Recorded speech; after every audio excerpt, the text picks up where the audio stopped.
Okay, now we're talking about identifying items in real life. This is very important. If a child is not able to identify words, that means he's probably not understanding words, not associating the actual word, the sounds that he hears with the item that he sees. Then your child's most likely not saying those words either. If he's not associating the meaning, then he's definitely not going to use it. So this is important. One easy, fun way to work on association is to work on body parts. Children usually learn body parts pretty young if they are exposed to them. And so here I'll show you how I would do this game with a child. I would do I'm gonna get your nose. Where's your nose? Got it. And I'd tickle or pinch or whatever. And then where's Kayla's nose? And I'd take the child's hand and I'd help them gently find my nose. You found it. You found my nose. And this would be a game that we'd play for 3 to 5 minutes. And we'd go through some of the main body facial parts. So I encourage you to do this with your child. Do it daily, maybe twice a day for a week. Pick 5. Common ones are nose, mouth, ears, eyes, and head. You might want to be careful about the eyes. They might poke you in the eye, so maybe help them point over here. Or you can pick chin if you're worried about it. Getting poked in the eye, it's definitely happened to me. But anyways, you do that back and forth. Where's your nose? Where's my nose? Where's daddy's nose, right? And, you can have them sitting on your lap so you're nice and close and making it fun and exciting. Starting this kind of game with a child can be really effective to teach them, words, things. I can hear the word and show the thing by pointing or touching. Really important. Okay, you can also do a song. I love Head, Shoulders, Knees, and Toes. You get to see this video now of one of my adorable little clients doing this song with me and the mom's going to sing it in Spanish. Head, shoulders, knees, and toes.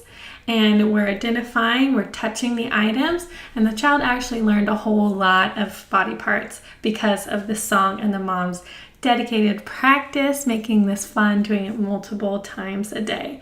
Check it out as inspiration, and then we'll talk about some other fun ways to practice identifying real items. Head, shoulders, knees, and toes. Knees and toes. Head, shoulders, knees, and toes.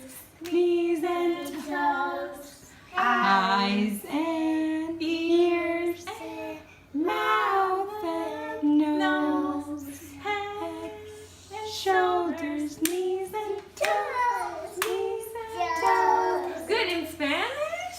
Cabeza, hombros, rodillas, pies, rodillas, pies.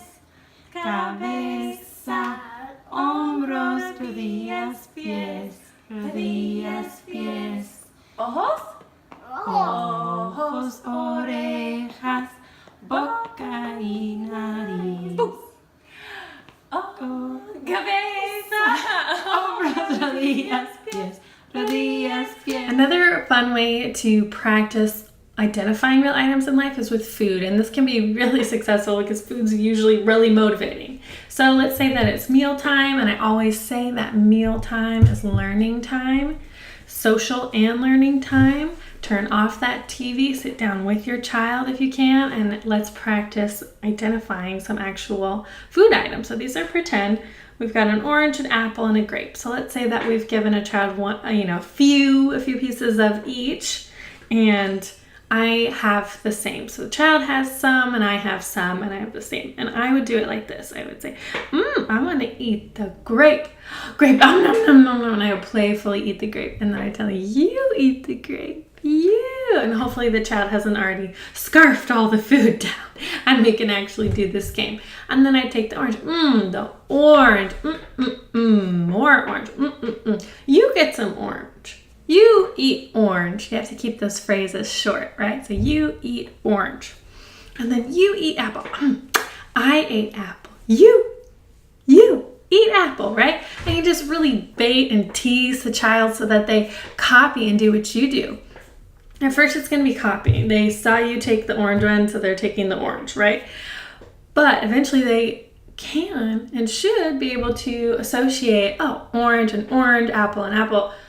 These are the names of the things and I know them now, right? So that when you, without showing them, you say, eat some grape, eat grape, you do it, let me see. And then they take the grape first, right? Wow, then they learn the meaning of grape. This is fantastic. So mealtime can be a fantastic social and learning time for learning to identify actual food items.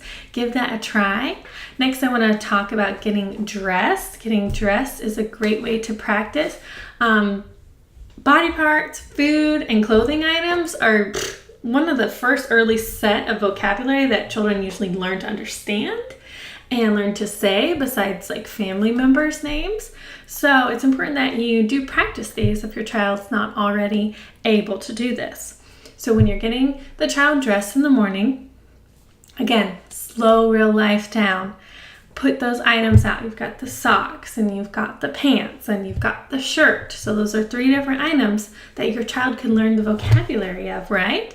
So for a long time, you're just going to be teaching the child socks. We need the socks. Where? Oh, got the socks. Here's your sock. Put the sock on. And you're just like, man, you're naming those vocabulary words as many times as you can. And then eventually it's socks. I need the socks. Where? Johnny, give me socks, right? And their child, after a while, should be able to learn and identify the socks opposed to the pants and the shirt and give them to you, or at least point, or at least touch, or at least look at the correct item so you know, oh, yes, this child is finally associating the word with the actual item. This is fantastic. But you got to practice it on the daily. Do it when your child's getting dressed. Do it when your child's getting undressed. Take those socks off. Where's your socks? Socks, right? And then throughout the day, you can ask them playfully to identify. Where's your shirt? Oh, there it is. Where's your pants? There they are. And you touch or you point to them and you help them. Again, the physical prompting is how you teach children, teach a child to learn new words, right? So if you're telling them, where's the socks? And they don't know, then you take their little hand. Oh, there's the socks, okay? So I'll see you in the next video so that we can talk about moving from identifying items in real life, right, the real food items, to pictures and books. And we'll talk about it there. Can't wait to see you there.